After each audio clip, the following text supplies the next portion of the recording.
Students question number 4 कर रहे हैं हम एओआई का मिसलेनियस एक्सरसाइज का। देखिए क्या कहता है क्वेश्चन, स्केच द ग्राफ। अगर स्केच द ग्राफ नहीं कहता है तो हम एक प्रॉपर्टी लगाते हैं मॉड वाली डेफिनेट की और ये क्वेश्चन हो जाता। कैसे, पहले वो बताते हैं और फिर ग्राफ को स्केच कैसे करेंगे। आपको पता है कि सबसे पहले हम इसका वी पॉइंट निकालते हैं मॉड का, और मॉड का वी पॉइंट यानी कि जहां पे मॉड की वैल्यू टर्न करती है। या आप ये देखिए सिंपल, अगर ये क्वेश्चन होता y is equal to x plus 3 तो ग्राफ कैसा आता नॉर्मल। अगर क्वेश्चन था मॉड ना होता तो ये जो है, अगर आपको x की वैल्यू 0 डाली y 3, समझ आ रही है ना आपको, और x की वैल्यू y की वैल्यू 0 तो x हो गया -3, पता चल रहा है आपको। और x की वैल्यू 3 डाली तो y 6, कुछ इस तरीके से आपका ये आ रहा है। ठीक है, एक स्ट्रेट लाइन ग्राफ आता है हमारा इसमें मॉड का। बट अगर मैं कोई वैल्यू नेगेटिव डालती हूं यानी कि -3 से पीछे डालती हूं, ठीक है, तो ये जो है आपकी वैल्यू नॉर्मल, अगर मैं -3 से नीचे यानी कि -4 डालती तो y क्या आता, -1 आता ना, तो -4 और ये -1, तो ग्राफ ऐसा चला जाता, सीधी सी बात। बट क्योंकि मॉड लग गया तो -3 के बाद जो भी आप वैल्यू डालोगे ये मॉड उसको प्लस कर देगा, अपनी तरफ से एक माइनस और दे देगा। तो यहां से ये जो लाइन है ना, ये उठ के इसके ऊपर चली जाती है, यानी कि इसकी मिरर इमेज दिखाती है। ये ग्राफ यहां से टर्न कर जाता है मॉड लगने की वजह से। क्लियर? तो सबसे पहले हमें ये पॉइंट ढूंढना होता है कि कहां से मिरर इमेज स्टार्ट हो गई ड्यू टू मॉड। ठीक, तो ये जो पॉइंट है ये आपको जो भी मॉड के अंदर नंबर है उसकी वैल्यू आप डालो तो ये आपको आंसर देती है। मैं अभी बात कर रही हूं बिना स्केच किए ग्राफ को बताने के। तो अगर आपको डेफिनेट की अगर प्रॉपर्टी याद हो, 0 से 2a fx dx या a से b fx dx, a से c fx dx plus c से b fx dx, ये हमारा एक प्रॉपर्टी हमने P3 करके कर रखी है। तो यहाँ पे जो टर्निंग पॉइंट है वो -3 है, जिसपे हमारा फंक्शन बिहेवियर चेंज कर रहा है, और लिमिट्स है -6 से 0। तो जो मेरा क्वेश्चन बनेगा वो -6 से -3, मेरा जो ये फंक्शन है ये माइनस दे देगा अपनी तरफ से एक, और -3 से 0 ये x प्लस 3 की तरह ही काम करेगा। एक तरीका तो ये है सोचने का इस क्वेश्चन को, जस्ट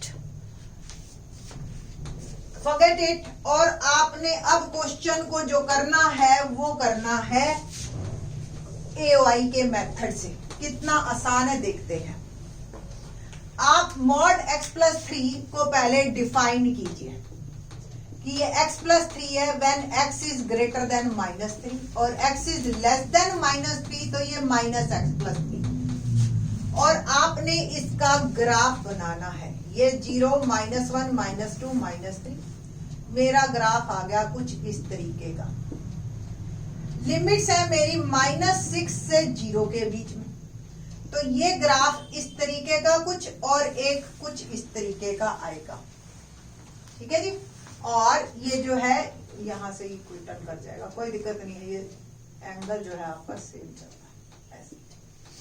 ठीक है जी, तो ये आपका ग्राफ आएगा और हमें ये दोनों एरिया निकालने हैं। अगर हम डायरेक्ट करेंगे तो आंसर 0 दे देगा, ये एक एरिया इसको कैंसिल कर देगा, इसलिए इसका अलग निकालेंगे, इसका अलग निकालेंगे।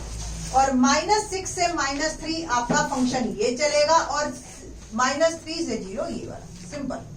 तो आपको मॉड की डेफिनेशन क्लियर होनी चाहिए। तो -6 से -3 -x प्लस 3 dx प्लस -3 से 0 x प्लस 3 dx।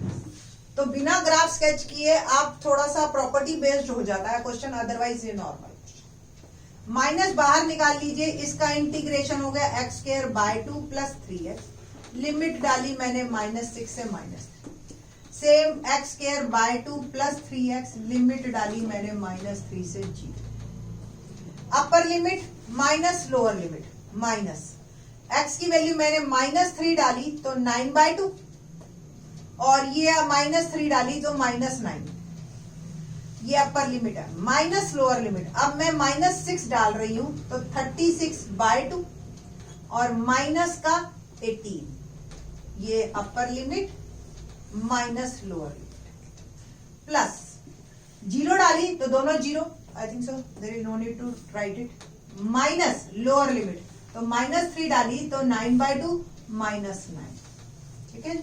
तो ये आपका अल्टीमेटली मेरा सोल्यूशन आना शुरू हो जाएगा।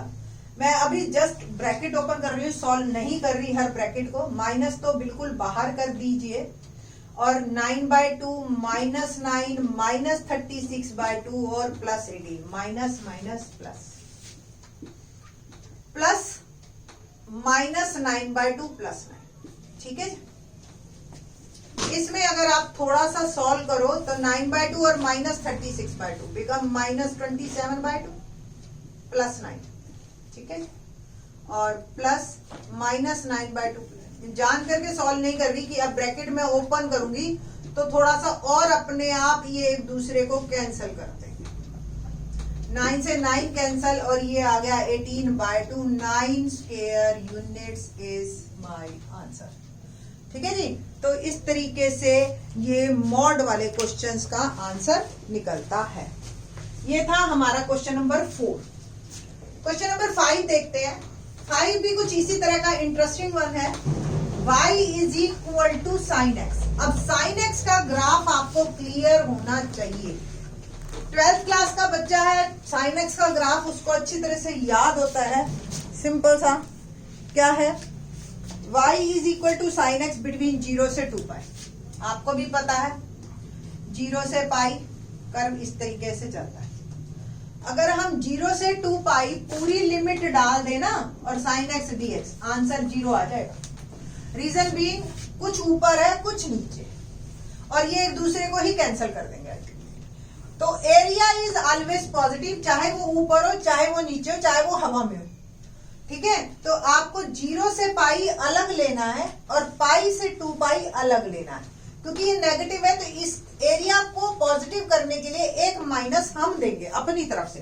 आपको भी पता है साइन जो होता है फर्स्ट और सेकंड क्वाड्रेंट में पॉजिटिव होता है, थर्ड और फोर्थ क्वाड्रेंट में ये नेगेटिव हो जाता है। इस प्रॉपर्टी को भी आप ध्यान रख सकते। बस अब सिंपल साइन एक्स का इंटीग्रेशन होता है माइनस कॉस एक्स, लिमिट लगाई 0 से पाई, माइनस बाहर कर दिया, इस साइन का भी हो गया फिर से माइनस कॉस एक्स, लिमिट लगा दी मैंने पाई ने, माइनस पाई से 2 पाई, सॉरी प्लस पाई, पाई से 2 पाई, माइनस बाहर कर दिया, कॉस पाई माइनस कॉस 0, अपर लिमिट माइनस लोअर, ये भी माइनस बाहर कर दिया, plus cos x cos 2 pi minus cos pi. Cos pi की वैल्यू आपको भी पता है कि क्या होती है, -1। कॉस 0 की वैल्यू होती है 1, कॉस 2 पाई की वैल्यू 1 और कॉस पाई की -1, ठीक है जी। तो -2 बाहर एक माइनस पड़ा है, अल्टीमेटली 2, और ये 1 + 1 ये भी माइनस माइनस प्लस हो गया, +1 2 become 4 square units is my answer. तो लिमिट अगर हम लगाते हैं साइन एक्स की तो एरिया ये अटेन करता है 4, ठीक है। और अगर यही आप ना करते 0 से 2 पाई तो ये एक दूसरे को कैंसिल कर देते, 2 - 2 और ये 0 हो जाता, ठीक है जी। होप सो आपको साइन एक्स क्लियर हो गया। नाउ क्वेश्चन नंबर करते हैं 6।